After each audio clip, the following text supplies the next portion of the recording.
Hello everyone, કેમ છો બધા? મજામાં ને? Hope you are fine and safe. તો વિદ્યાર્થી મિત્રો, આપણે ગયા લેક્ચરમાં સમિતિ અહેવાલ વિશેની માહિતી મેળવી હતી. આ ચેપ્ટરમાં આપણે બે પ્રકારના અહેવાલ જોવાના છે. પહેલું સમિતિ અહેવાલ અને બીજું વ્યક્તિ અહેવાલ. તો વિદ્યાર્થી મિત્રો, આપણે સમિતિ અહેવાલ વિશેની માહિતી મેળવી ચૂક્યા. તો આજે આપણે જોઈશું વ્યક્તિગત અહેવાલ. ઘણીવાર આપણે કોઈ જગ્યાની મુલાકાત થઈ જાય ત્યારબાદ તે અંગેની રજૂઆત કરતો અહેવાલ છે એ લખવાનો હોય છે. તો ખાસ અત્યારે આપણે આપણો જે ટોપિક છે એમાં જોઈશું બેંકની મુલાકાત બાદ તે અંગેની રજૂઆત કરતો વ્યક્તિગત અહેવાલ.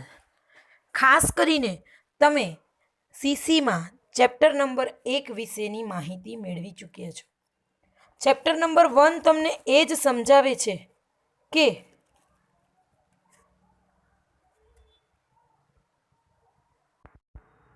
તો આપણે ચેપ્ટર નંબર 1 સીસીમાં બેંક સાથેના પત્ર વ્યવહાર વિશેની ચર્ચા કરી. તો ત્યારે આપણે જે માહિતી શીખ્યા છીએ એ માહિતીનો અહીંયા ઉપયોગ થશે. બેંકના પ્રકારો કેટલા છે, બેંક તમને કઈ ફેસિલિટી આપે છે, બેંક અન્ય કયા પ્રકારની સેવાઓ આપે છે, આ બધા જ વિશે આપણે અહીં માહિતી જે જોઈ છે એ અહીંયા લખી શકીએ. આમ જુઓ તો આજનો યુગ કેવો છે વિદ્યાર્થી મિત્રો, કે આપણે બેંકે જયા વગર રહી જ શકતા નથી. બરાબર છે ને?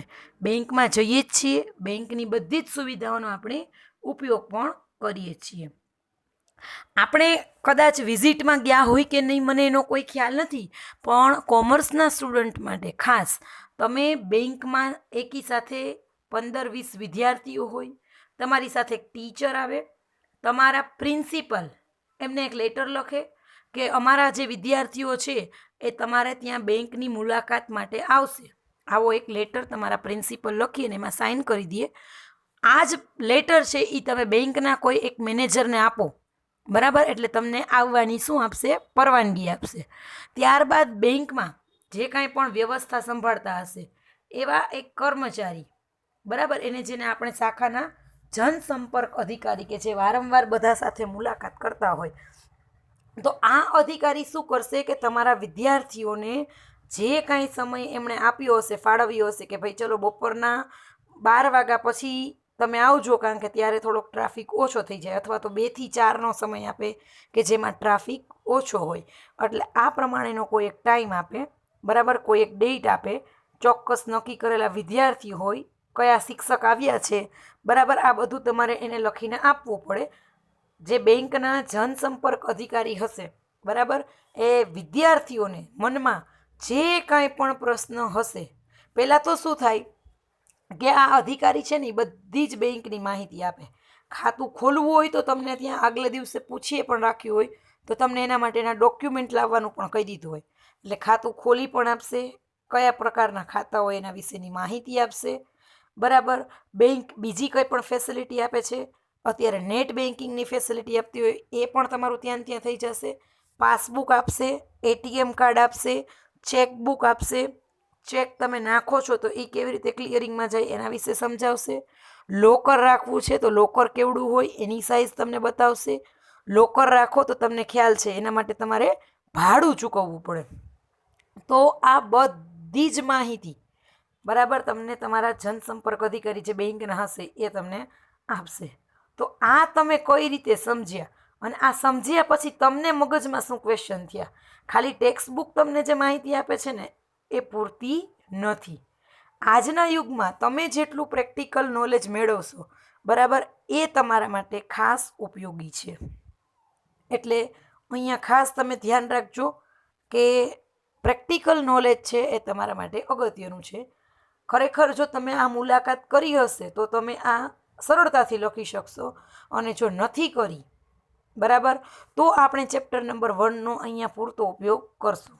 તો ચાલો, તમે અહીંયા કોઈ પણ બેંકનું નામ લખી શકો છો. અહીંયા કોઈ માહિતી આપી હોય કે સ્ટેટ બેંક ઓફ ઇન્ડિયાની મુલાકાત, તો તમારે પર્ટિક્યુલર લખવાનું કે સ્ટેટ બેંક ઓફ ઇન્ડિયા. અન્યથા તમે કોઈ પણ બેંક લખી શકો છો. વિદ્યાર્થી મંડળના સહ અભ્યાસ અને ઇતર પ્રવૃત્તિના મંત્રી તરીકે હું એટલે કોણ, તો પહેલાં એના વિશેની સમજૂતી આપું. હું એટલે અહીંયા છે ને અહેવાલ રજૂ કરતા હોય. હું એટલે કેશવ પરમાર. જે વ્યક્તિ આ અહેવાલ તૈયાર કરે છે ને એ અહીંયા લખી શકે હું. બરાબર, એટલે ખાસ તમારે એના વિશેની માહિતી હું તમને આપી દઉં. અહીંયા પહેલાં જ શબ્દ આપ્યો છે કે હું એટલે કોણ, તો કે કેશવ પરમાર. હું તમને ડાયરેક્ટ અહીં લખી દઉં કે કેશવ પરમાર, તો તમને એમ થાય કે ભાઈ મેડમ આ ક્યાંથી તમે લઈ આવ્યા. તમે અહીંયા તમારું નામ પણ લખી શકો.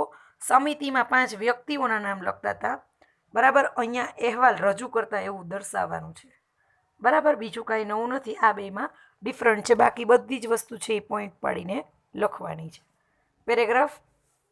અભ્યાસક્રમમાં તો બેંકના પત્ર વ્યવહાર વિશે ભણ્યા, પરંતુ બેંક સાથે સંકળાયેલી કાર્યવિધિને સમજવી એ પણ જરૂરી બને છે. એના માટે આપણે શું કરવું પડે, તો કે અમે બેંકની મુલાકાત લેવાનું નક્કી કર્યું. જે સંદર્ભે જે બેંકનું નામ લખ્યું છે, બેંકનું નામ ફરી લખો. સ્ટેટ બેંક ઓફ ઇન્ડિયા કયા રોડ ઉપર છે? ગાંધી રોડ. શાખાના મેનેજરશ્રીનો સંપર્ક કર્યો. જો તમારા ટીચર્સ તમને ત્યાં લઈ જાય છે તો એમને ન લઈ જઈ શકે. ત્યાં પહેલાં તમારા ટીચર એક વખત એમના મેનેજરને મળી આવ્યા હોવા જોઈએ.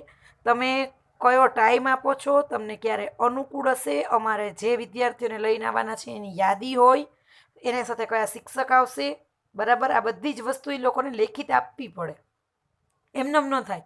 એડવાન્સ આપણે પૂછવું પડે કે એના મેનેજરનો આપણે સંપર્ક કર્યો હશે અને એમના તરફથી બેંકની મુલાકાતની પરવાનગી મળી. એટલે એમ કે તમે ભાઈ આટલામી તારીખે આ વાગે આટલા વિદ્યાર્થીઓને લઈને આવજો. પણ તમે એમ કહો કે સાહેબ અમારી સ્કૂલમાં તો વધારે વિદ્યાર્થીઓ છે, તો તમને 2 કે 3 પાર્ટ પાડી દઈએ એક દિવસ. કારણ કે એ એકારે 2 વ્યક્તિઓના પાર્ટ નહીં આપે, અલગ અલગ ટાઈમ આપશે.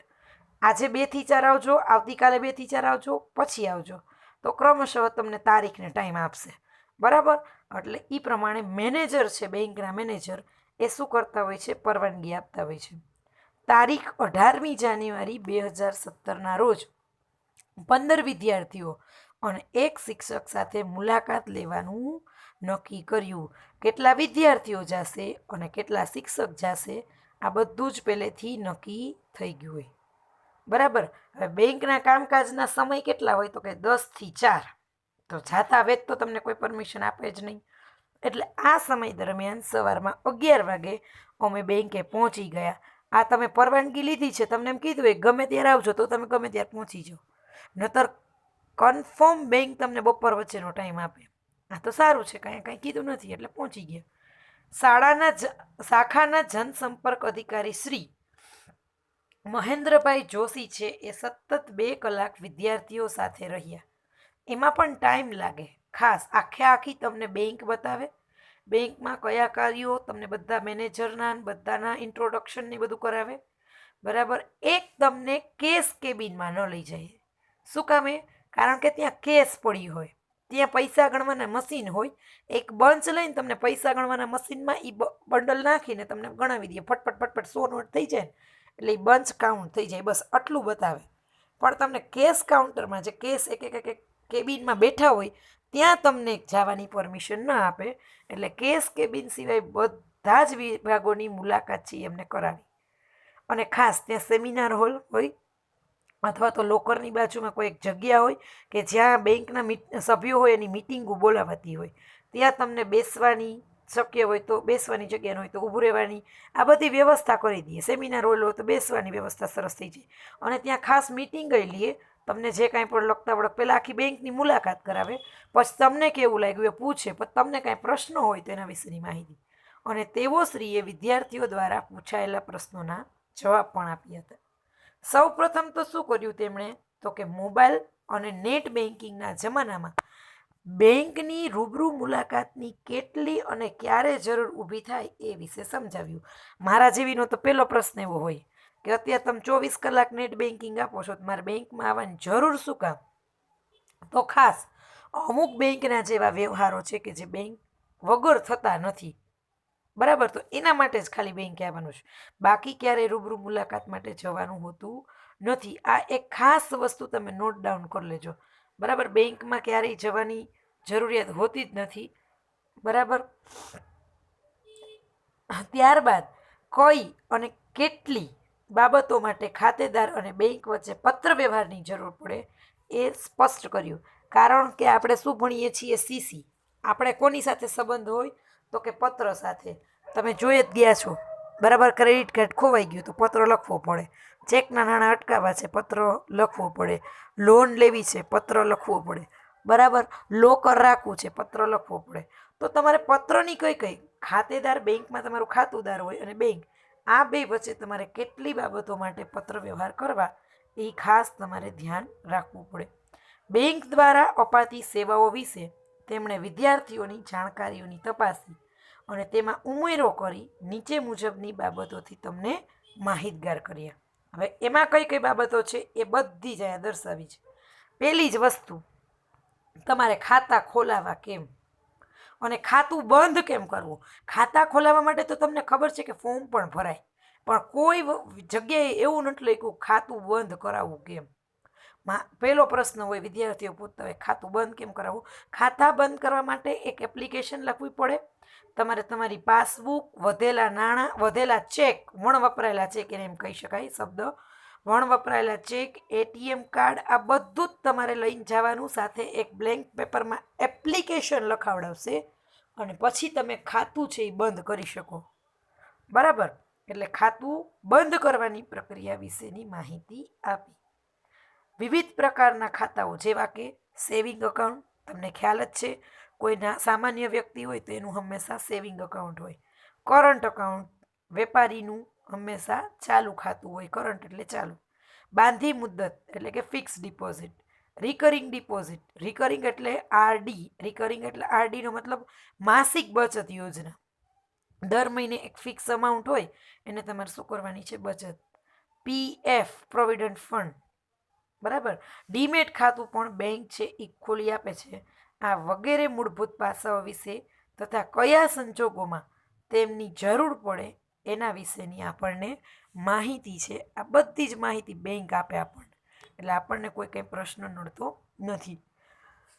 કરંટ અને સર્વિસ સેવિંગ બેંકમાં ચેક દ્વારા રકમનું ઉધાર જમા થવું.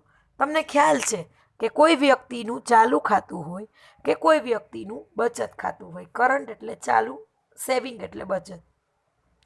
આ બંને ખાતામાં તમે શું કરી શકો? ચેકથી નાણાં જમા પણ કરાવી શકો, ઉધાર પણ કરાવી શકો. પણ સાથે સાથે શું થાય તો કે ચેકના ક્લિયરિંગની પ્રક્રિયા સમજવી જોઈએ. ખાસ તમે તો ચેક નાખીને નીકળી જાઓ છો, પણ બેંકમાં આ ચેક કઈ રીતે પાસ થાય? બરાબર, આના માટે શું હોય કે તમને એકને એક બેંક હોય તો ફટાફટ થઈ જાય. જુઓ તો શું કરતા હોય? નાણાં ટ્રાન્સફર જ કરતા હોય. પણ જો અન્ય કોઈ બેંકનો ચેક હોય, બરાબર, તો આ બેંક બરાબર અન્ય બેંકને પૂછે કે તમારા આ જે કસ્ટમર છે કે ખાતેદાર છે એના ખાતામાં આટલી રકમ છે, તો એ જે હા પાડે, મંજૂરી આપે, પછી એના ખાતામાંથી આ નાણાં છે ઉધાર થાય. એટલે આ રીતે શું થતું હોય? ચેકનું ક્લિયરિંગ. એટલે ચેકના ક્લિયરિંગ માટે હંમેશા 2 થી 3 દિવસ થતા હોય છે. તમે કોઈ ફીઝનામાં ચેક આપો છો, બરાબર, XYZ કોઈ પણ જગ્યાએ, એટલે ચેકને ક્લિયરિંગ થતાં વાર લાગે. ક્રેડિટ કાર્ડ હોય, ડેબિટ કાર્ડ હોય, એટીએમ કાર્ડ હોય, આ ત્રણેયના ઉપયોગો કેવા હોય? અલગ અલગ. અને ત્રણેયના લાભ પણ છે, સાથે સાથે તમને અલાભ વિશેની માહિતી આપી હોય. બરાબર, એટલે લાભાલાભ વિશેની તમને માહિતી આપી છે. બરાબર, એટીએમ કાર્ડ છે, એટીએમ કમ ડેબિટ કાર્ડ. અત્યારના બે કાર્ડ છે એ હંમેશા કેવા હોય? સરખા. એટીએમ કાર્ડ છે એ જ તમારું શું થઈ ગયું છે? Debit card. ક્રેડિટ કાર્ડ આખું અલગ છે, એ તમારે તમારી શાખ ઉપરથી મળતું હોય. બરાબર, તમે કેટલા નાણાં છે એ બેંકમાં ભરી શકો છો એ ધ્યાનમાં રાખીને, તમારા સેલરીને ધ્યાનમાં રાખીને, તમારી ઇન્કમને ખરેખર તો ધ્યાનમાં રાખીને તમને ક્રેડિટ કાર્ડ છે એ અપાતું હોય. ક્રેડિટ કાર્ડમાં તમારા ખાતામાં જેટલા નાણાં છે એનાથી પણ વધારે નાણાં તમે ઉપાડી શકવાની ફેસિલિટી ધરાવતા હો છો. બરાબર, ખાસ કરીને એમાં દર માસિકે તમારે તમારો પિન છે એ તમારે શું કરવો પડે? ચેન્જ કરવો જોઈએ.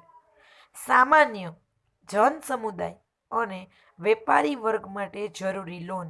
આપણે સામાન્ય માણસ પણ હોય અને વેપારી, આ બંનેને અલગ અલગ પ્રકારની લોન જોતી હોય. ઓડી ઓવરડ્રાફ્ટની ફેસિલિટી મળે, બરાબર, આ ખાલી ચાલુ ખાતેદારને મળે. કેશ ક્રેડિટ, ઇમરજન્સી કોઈને નાણાંની જરૂર પડી. તો આ બધી જ સુવિધા વિશે સરખામણી કરીને માહિતી આપી. આમાં બધું થઈ ગયું હશે, ઓલામાં ભવિષ્યમાં એમાં બધું કરશું એવું આવતું હતું સમિતિ અહેવાલમાં. અહીંયા બધું થઈ ગયું, બધી જગ્યાએ કરી, સમજાવી, આપી, આવા જ શબ્દોનો ઉપયોગ થશે. ત્યારબાદ સેફ ડિપોઝિટ વોલ્ટ, જેને આપણે લોકર કહીએ છીએ, બરાબર. લોકરની ફેસિલિટી તમને કેમ મળે? તમે કોઈ જગ્યાએ બિલ આવે છે તો બિલના નાણાં કઈ રીતે ચૂકવાય, બરાબર. પછી વિદેશી હુંડિયામણ, તમારે એક દેશમાંથી બીજા દેશમાં જવું છે તો ફોરેન એક્સચેન્જ, મની એક્સચેન્જ તમે કહી શકો. અન્ય દેશમાં તમારે વ્યવહાર કરવો હોય તો એ દેશના તમારે નાણાં ત્યાં ચૂકવવા પડે. તમે કોઈ વસ્તુ લ્યો છો તો તમારે બહારના દેશના નાણાં એ લોકો આપણને પૈસા આપે, આપણા દેશના નાણાં, બરાબર. એટલે ફોરેન એક્સચેન્જ, વિદેશી હુંડિયામણ તમને બદલી આપશે. સ્ટેટસ ઇન્ક્વાયરી, બરાબર, જેને આપણે શું કહીએ છીએ? સ્ટેટસ ઇન્ક્વાયરીને.